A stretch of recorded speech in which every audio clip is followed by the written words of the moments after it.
So apparently there was some sort of Dragon Ball event going on last night. I didn't really bother watching. I really don't watch events like that. I usually just wait for the trailers to drop. The last Dragon Ball event that I watched, I guess I was anticipating had to be Fighters, but that was like, back in the heyday. Like, as of late, every time there's a Dragon Ball event, like the last one, I remember there being a massive disappointment. That hyped up shit for the manga didn't give us much. So it's like, it's whatever. But it seems like last night was pretty crazy.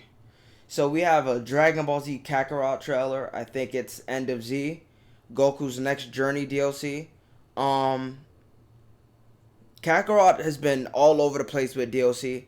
There's no aim. There's no direction. They started off with the Battle of Gods DLC. Then they went to Resurrection F.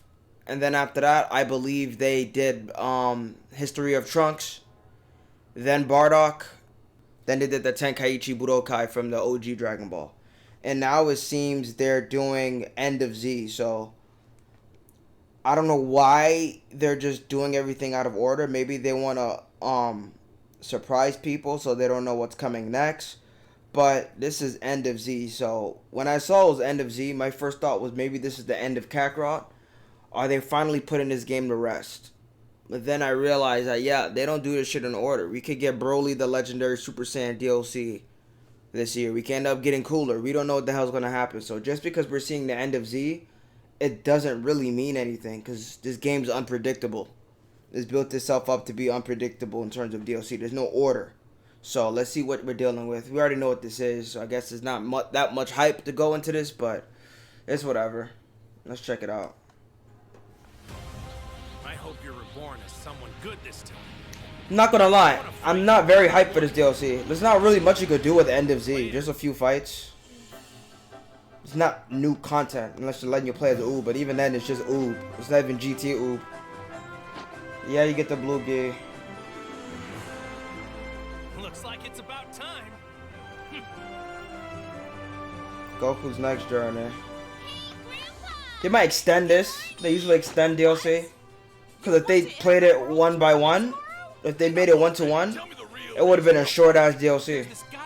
So they're definitely adding shit. They gotta be. I'm Oob. Nice to meet you. He's been This is like 2 episodes. a long time.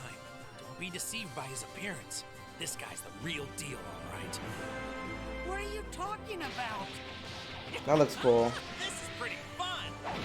Bring it. It's about time for I wish you of to 10 face years me ago. I gave them my word. I have to beat this guy. Wow, the sky's the limit with this guy's potential. He really is the Visuals are still good. Man, it feels like I've been waiting forever to fight you like this. Cyber Connect going in. That's a nice picture. Like I said, I'm not very hyped for this DLC. Because like I said, it's not much going on. It's just... I guess it gives you something else to do, but it's not as hype as the Bardock shit. Where they're actually killing hordes, and then we got this rare Dragon Ball DLC, because we very rarely get OG Dragon Ball games. I'm not trying to shit on this. I'm not saying it's a bad DLC, but out of all the DLC we've gotten, I think this is the least exciting one. In my opinion. They're just playing base Goku, it's just... I'm not trying to shit on it, but it's just how I feel, So, I'll play it, obviously. I'll buy it, but... It's not the hypest DLC they could have released, in my opinion. But that's just where we're at. Dragon Ball Z Kakarot, let's get this money.